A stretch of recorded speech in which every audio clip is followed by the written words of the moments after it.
Child, Young Miami, that interview gave me lot records. It literally did. Like, I honestly don't know who been playing in my face.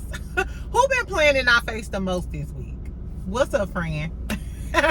What's up, friend? I don't know who been playing in our face the most. Funky, Carlos King, Destiny Payton, Nelly ass, or Caresha with this interview. Welcome back. Happy Friday. Exactly. I'm sorry, y'all. My energy is kind of down. I done had a long, crazy week, and I had a few cocktails last night. So, let me tell you, I'm finna be honest, since I'm calling everybody else a liar.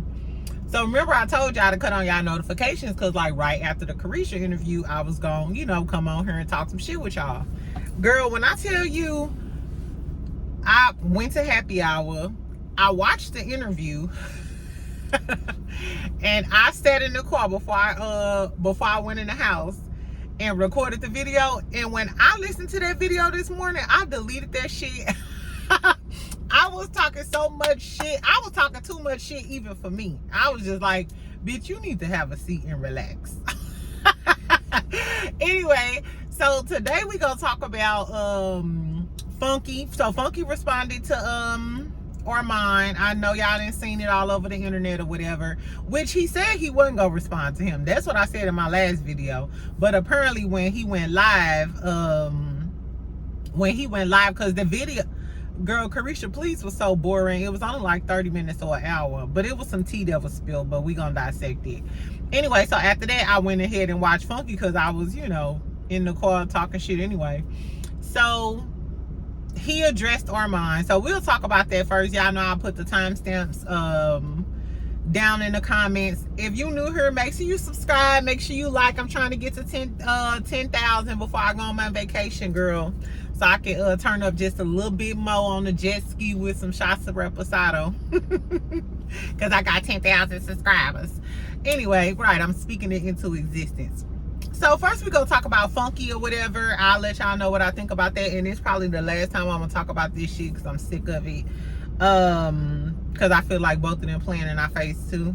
But I digress. And then we'll talk about Young Miami and her Caresha Please episode. And then I got in Destiny business today too. I'm going to tell y'all about what the fuck that bitch got towards the end of the video. Anyway, so Funky on his regular show, his regular live, he was like, I'm gonna address the elephant in the room.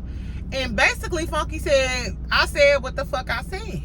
He was really on his Lanithia Shantae Leaks vibe. He was like, I said what the fuck I said. I said you act immature and your response ain't do nothing but validate exactly what I said. And a lot of people did say that. I mean, but he was in his feelings. Like I said, everybody got their day where they be like, fuck it and fuck how everything happened. You know, you don't give a fuck about none of that. With me, if I say I don't give a fuck about none of that, bitch, hide your cats, hide your dogs, everything, because I'm pissed the fuck off and I might burn this shit down. So I feel like Armon was like that. Now, do Armon have a lot of days like that? Why, yes, he do. Exactly. But does that make him childish? Sidebar, I didn't know Armon was 36 years old. A lot of people said that maybe because he do act, you know what I'm saying, youthful. But a lot of people say I act youthful too. I think it's the no kids in me. You know what I'm saying? Not having no kids keep you young, keep your skin clean. Nah, anyway.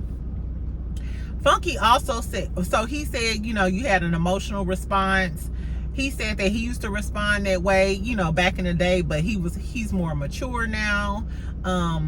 Armon gonna lose out on opportunities because they don't know if he gonna spaz out and da-da-da.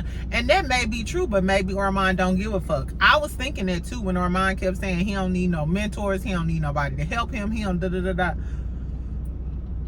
I was always taught, don't burn bridges. You never know when you gonna need somebody. Like, don't step on people on your way up because you may have to see them again on your way back down. You know what I'm saying? And I'm just not like that. I guess I'm open to meeting and, you know what I'm saying, interacting and engaging with anybody because you never know who that person is. They can help you and uplift you, like, mentally, your career, finance. You just really never know to, you know what I'm saying, be talking like that. But that's just me. One thing Funky did say is, he was like, okay, Armon's critique of me not speaking on Al, he kept saying, Funky said, that wasn't my experience with Al. So I don't know if Al was being a messy bitch, as Armon would say it, because that wasn't my experience when I was on TeaGIF with Al. Yes, the fuck it was. Remember you told us that Al texted that shit to Nene and then it got back to Claudia, and that's kind of where the beef started. So you have direct experience with Al being a messy bitch. Just say that he got some good boonchie cat or whatever y'all got going on. Just say that. Just say that, okay? Because Funky, even though I like Funky and I like Armon, I listen to both of them. But stop playing in my face. Stop playing in my motherfucking face. You know that Al is messy. Funky sister, that wasn't my experience. That was your experience, because you're the one who told us about him being messy, saying that shit to Nene, starting that bullshit. And then he started talking about how Armon did exactly what he told him not to, which is let other people put a battery in his back, i.e. Claudia, and run with the narrative and end up getting tricked out of his spot. And he said a young black man, he was like, a young black gay male, you allow these women, I caught a side eye. I caught a side eye because I know some gay males feel like women use them as accessories. And then I feel like some gay men be feeling like that's why you need to stay away from these girls, because these girls just want to use you, and they take that attitude. I'm not sure if that's what he was hinting at, but I peeped that he was like, you're a young black gay male and you let these women da da da da da da da. But my whole thing is, why is everybody blaming Claudia? I know Tasha said she was messy and all of this other shit, but why are they painting her out to be the villain? Because the whole time Funky low-key was saying, you let Claudia do this and da da da da da. So that led me to believe that Armon was right. Everything was cool until he started being friends with Claudia.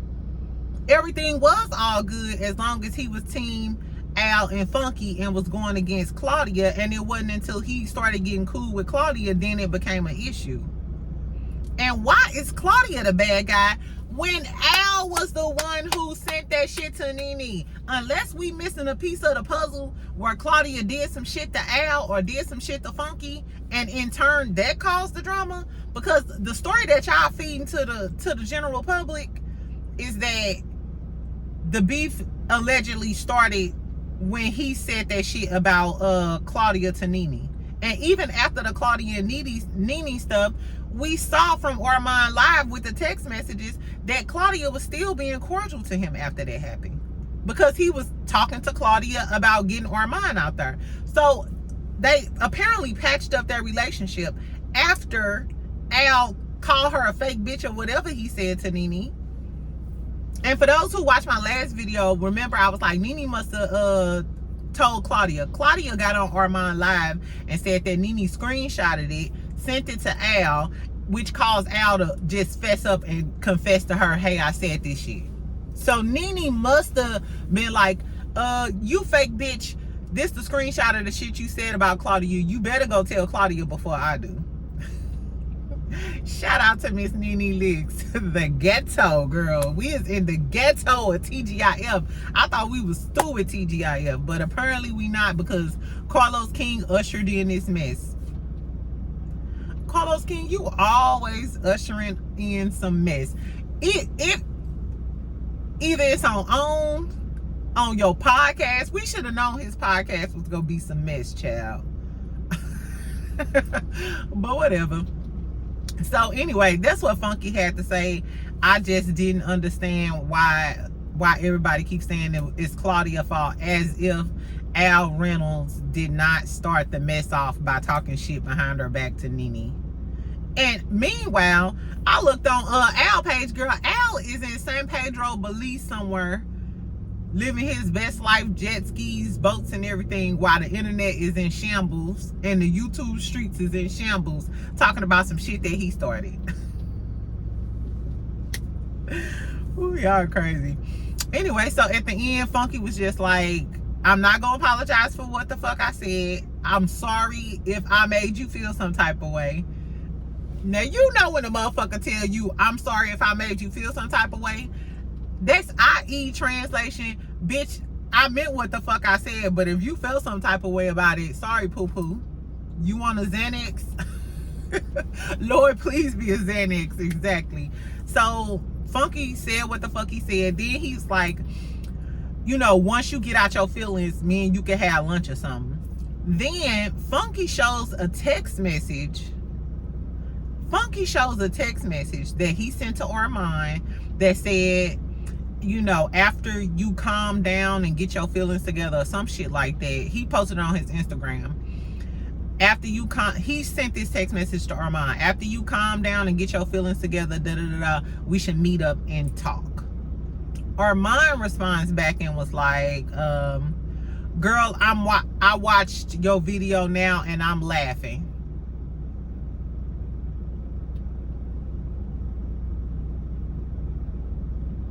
Armon, you laughing? Because the last time we seen you, you was crying. Same thing to make you laugh or make you cry, I guess. Do gay boys have periods?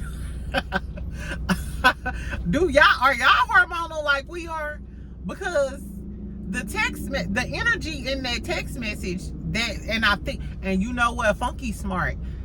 Funky screenshotted and posted that text message for a reason, to let the world know that you and Armon really cool, or the pressure that Armon had on his show ain't the pressure that he have in real life. Because after Q sent, and it was a mature text message like, hey, after this die down, do you want to discuss? And Armon, you kikiing like, I'm laughing right now. Was he being condescending, or you just putting on, you know what I'm saying, for your life? Because like I said, you was crying. We was all feeling bad for you. I was feeling bad for him. Like, damn, y'all didn't blame this man for all of this shit when y'all did him dirty.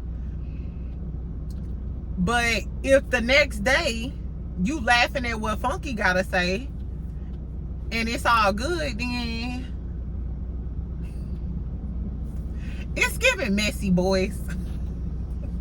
I used to hang out with a group of gay dudes, and it used to be me and my homegirl Kanisha. Shout out to Kanisha if you watching, poo. And she probably gonna join me too for my Real Housewives of Atlanta reviews when they come on. So shout out to KB from the block. Exactly.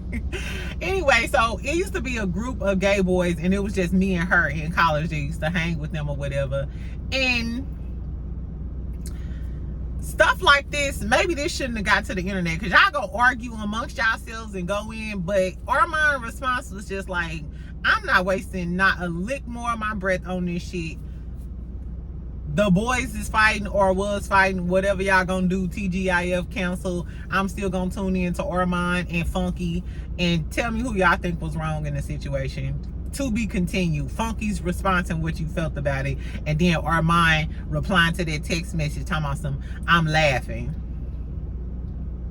I guess if it's good for the goose, it's good for the gander, child. Anyway, so let's talk about Caresha Please. Now, I was excited to see this episode because y'all know I like Young Miami. I'll go up for this bitch. The bitch is cool in my book. And then Saucy was interviewing her, and we know they good Judies and shit. So I'm like, okay, we finna laugh. We finna key. We finna get some real tea on what's really going on. Did we? They should have had somebody else interview Young Miami, because first of all, Saucy was he was being too leading with the questions. And anybody who ever took a journalism class or know anything about interviewing people or whatever, you're not supposed, or if you watch court TV, bitch, have you heard of leading the witness? Saucy, you was up there you was up there leading the motherfucking witness. Exactly. I object, Your Honor. Saucy is leading the witness. Here goes Saucy asking questions. Well, you know, we know that you really didn't have nothing to do with that, and that wasn't your experience, and you focusing on being a positive individual. But tell us what happened. How you just told us what happened? You wasn't answering, girl. Saucy, you get an F on your test. You wasn't asking this girl enough follow-up questions for me, and you wasn't asking her the real questions I wanted to hear. I wanted to, hold on, I wrote down some questions. What was I wanted him to ask her about the Tootsie stuff. Where's that damn sticky note? Oh, the Tootsie stuff. Remember in Lil Rod case, they said that she was trafficking a new type of pink cocaine called Tootsie Cat or some shit like that. He also said that your cousin, Young Miami, sexually assaulted him. What about your cousin? And then what about Gina? What about you getting into it with Gina saying she could eat your cat? What about Uzi? What about you and Uzi getting into it? Did that have something to do with the demise of you and JT relationship? Like I said, Saucy get an F on this test.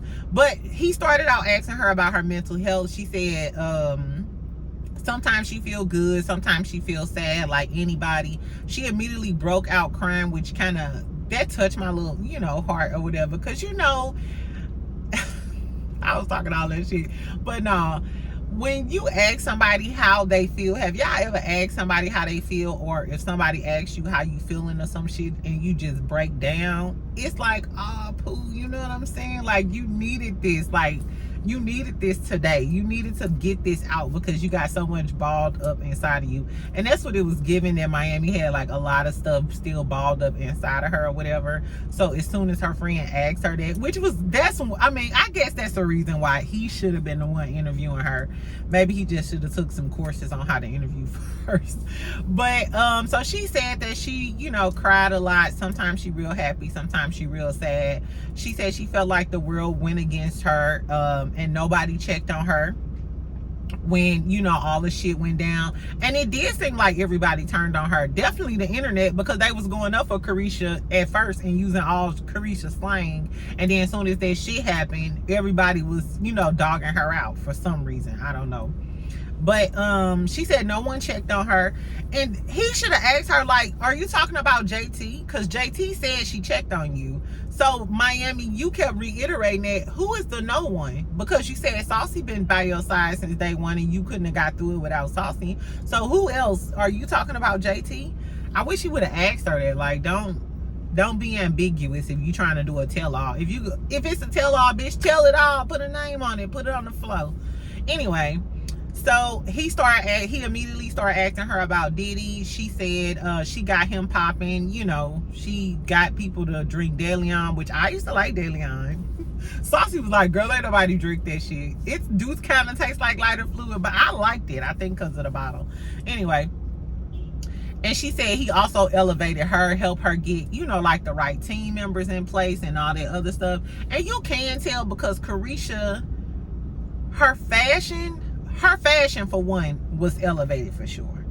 Because at first she was just giving city girl like all of the rest of the rap girls or whatever. But after she got with Diddy, Caresha really elevated her fashion and became kind of like the it girl. You know what I'm saying? Because she just, I don't know who was doing her skin and her hair, her looks, everything. It was just giving, hey, Caresha looked good.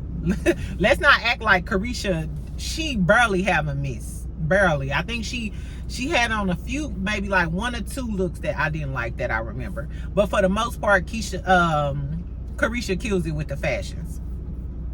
So so that's what she was saying about him. She said they not dating anymore. Do I believe that? Do y'all believe they're not fucking around with each other? I'm gonna hold my opinion for a minute. And then he started asking her about the allegations and all of that other stuff. This is where I started having a problem. She said that wasn't her experience, so she don't know nothing about that. She can't speak on that. Diddy was only kind to her, nice, they fell in love, yada, yada, yada. And then Saucy Santana says, we know that you've been in two relationships involving domestic violence. And she said, yeah, after the second one, I said I would never put myself in that situation again.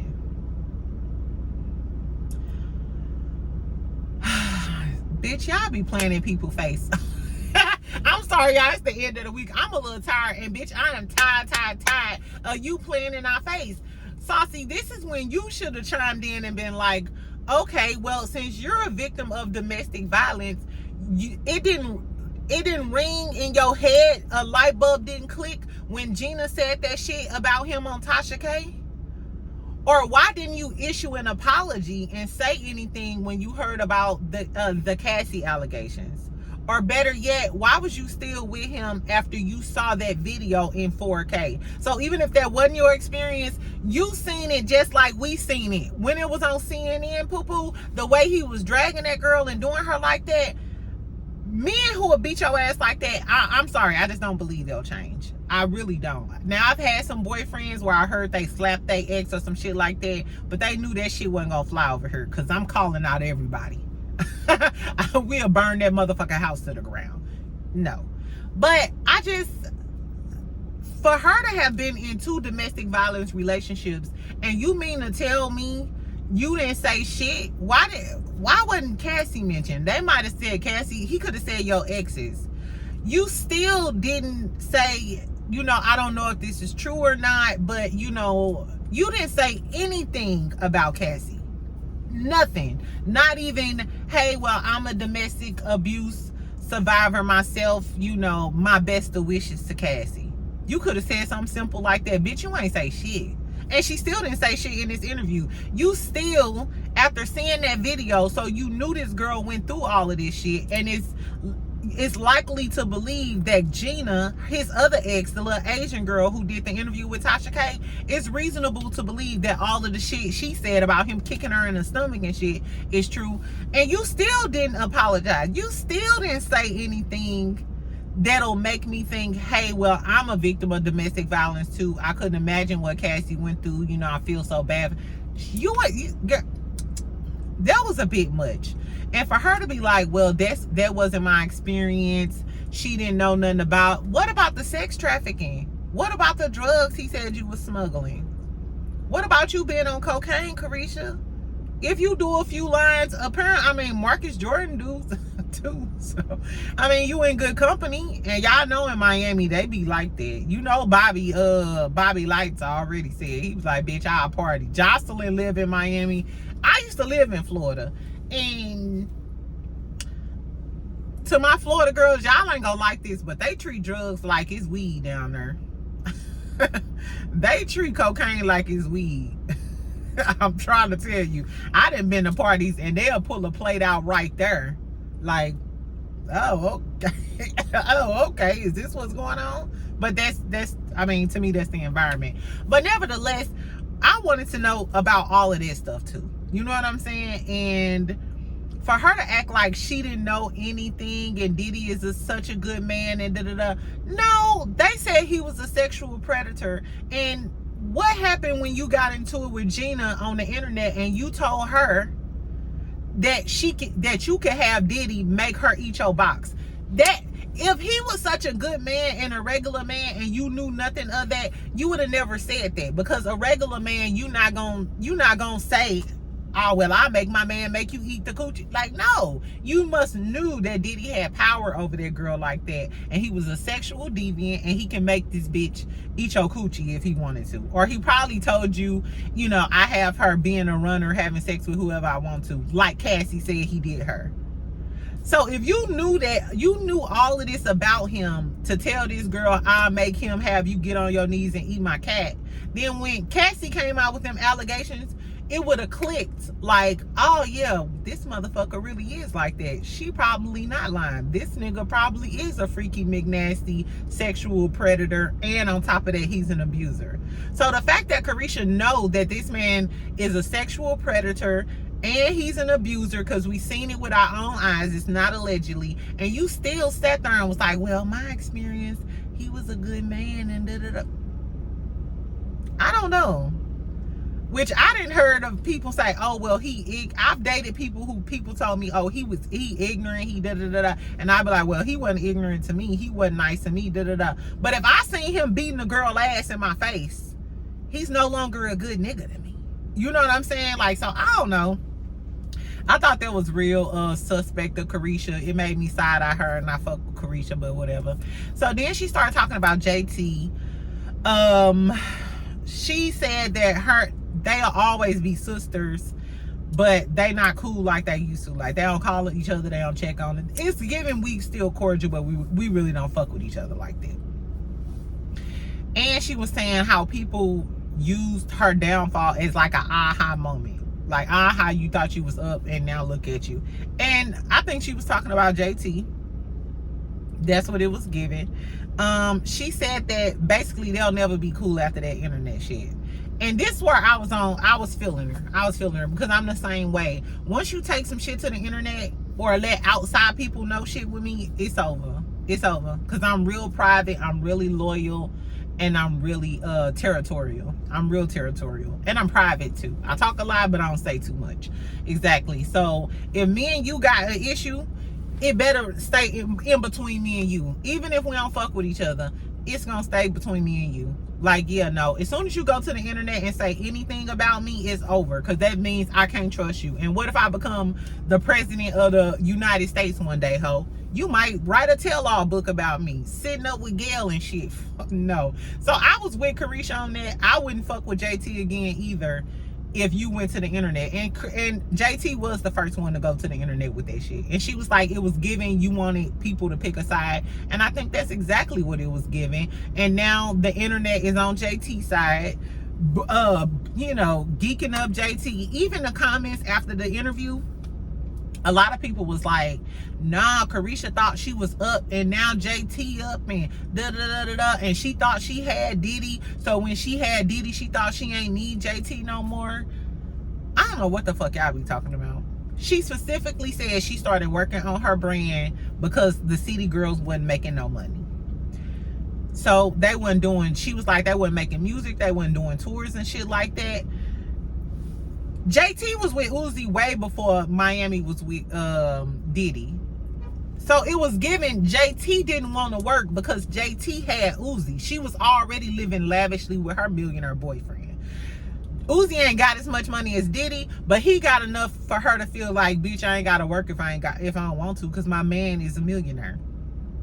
And even if a lot of people, like urban people, don't listen to Uzi, Uzi has a huge fan base. Them rock and roll white boys, they love Uzi. I like Uzi too. So the narrative that once Miami got with Diddy, she thought she had it made, that's crazy. It was given when JT got with Uzi. She didn't really want to work and didn't give a fuck about the group no more. So Miami had to start focusing on herself. And just so happened she landed her a billionaire who started helping her out and shit. And the people who saying, oh, well, because JT up now. Caresha podcast is #1 trending on YouTube. It's trending on Twitter. And it's already got about 4 million views. Meanwhile, JT album ain't even better than Latto's. Have y'all heard Latto new? Hold on, sidebar. Have y'all heard the Latto new album? It dropped last night. And I'm not a big Latto fan. Like, I could take her or leave her. Like, I like some of her songs. I don't like some of her songs.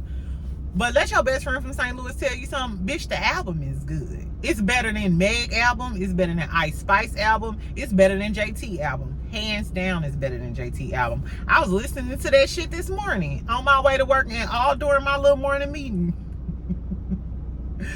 Bitch, when I tell you her, I like her intro. It's called like Georgia Peach. She got a song called Brokey that's good. I Care For You or something. I like the whole album. The whole album is full of bops. Literally. It's probably one of the best female albums I done heard in a long time. So go listen to it. If y'all listen to it, tell me what y'all thought about Latto album.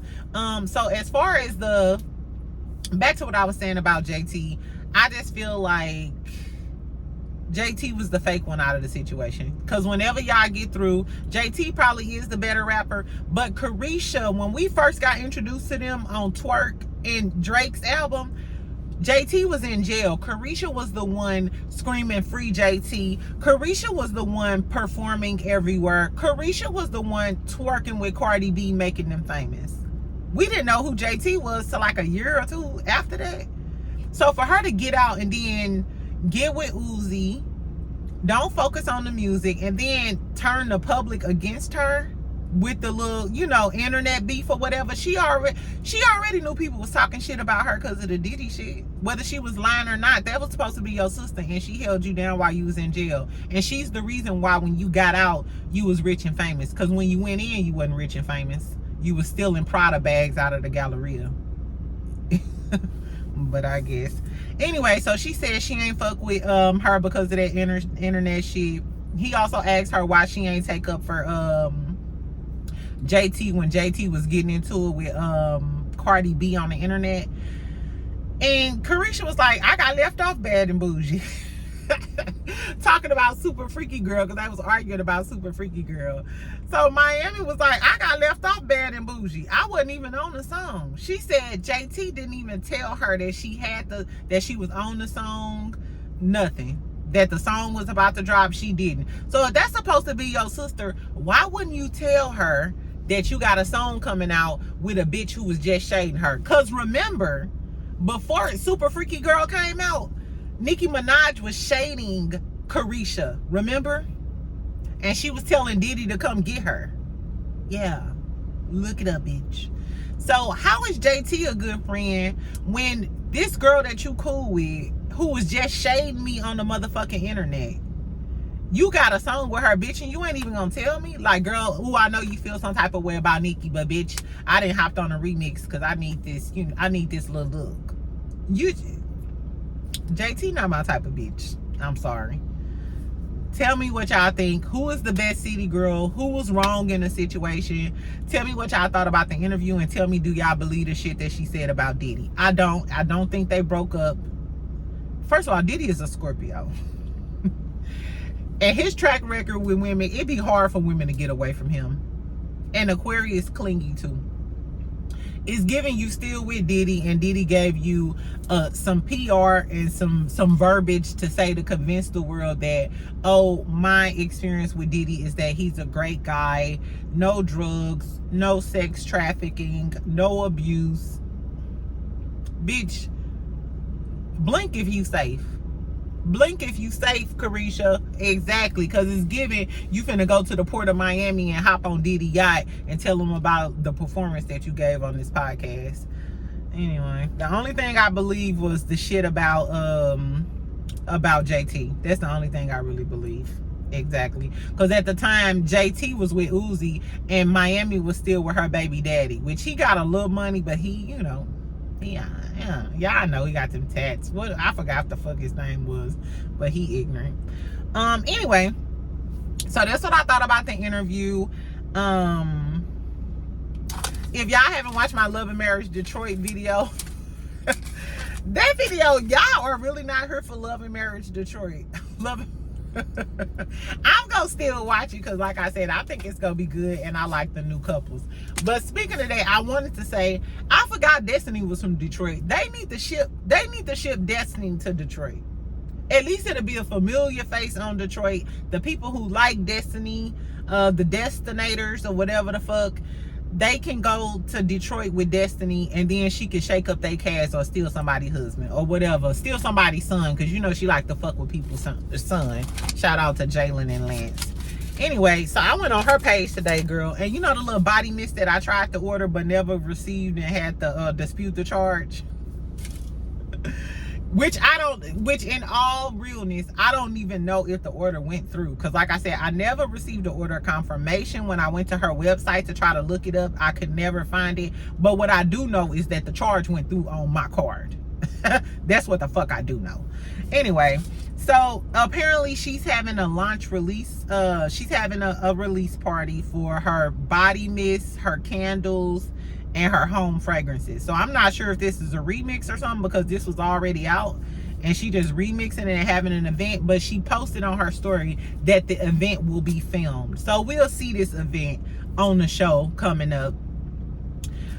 The tickets are like $50 to like $350 for a VIP, and I was thinking, damn, for a launch party? I thought that was like free so people can see like your products or whatever, you know what I'm saying, and you could get sales.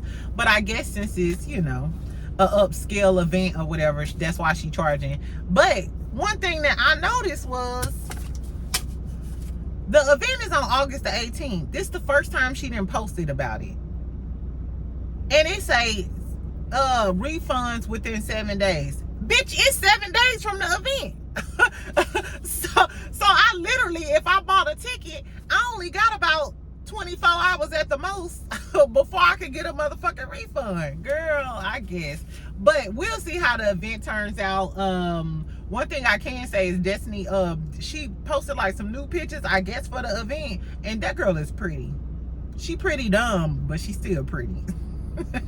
Anyway, so tell me if y'all going to Destiny event. My subscribers down in Huntsville, tell me if you going to Destiny event down at some like the Hilton or some shit like that on the 18th.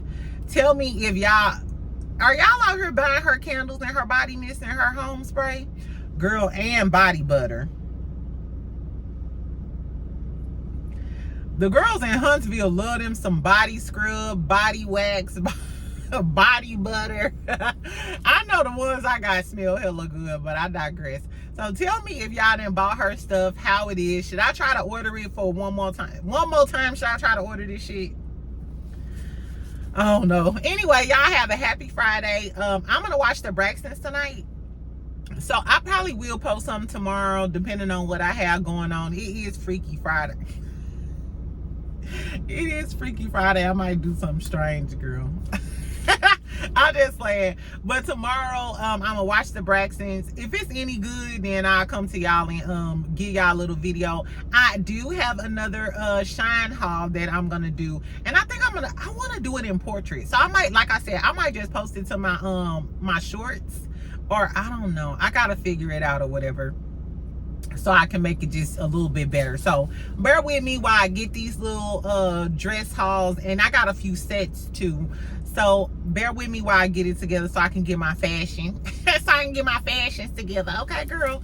Anyway, y'all have a good day. Make sure you subscribe. Make sure you like and comment. Tell me what the fuck y'all think about the funky shit. Caresha motherfucking ass and all of the little shit she was talking about. Comment, because I'm trying to make the rest of my day fly by, because when I tell y'all I done had a hell of a week. When I tell y'all I done had a hell of a week, I cannot wait to get off. I think I'm gonna go to the spa tomorrow or whatever and get me like some foot reflexology, a facial or something to get my life together. Anyway, so comment, y'all, so we can talk back and forth in the comments so I can have something to do in my day fly by. Anyway, make sure you subscribe, make sure you like. I'll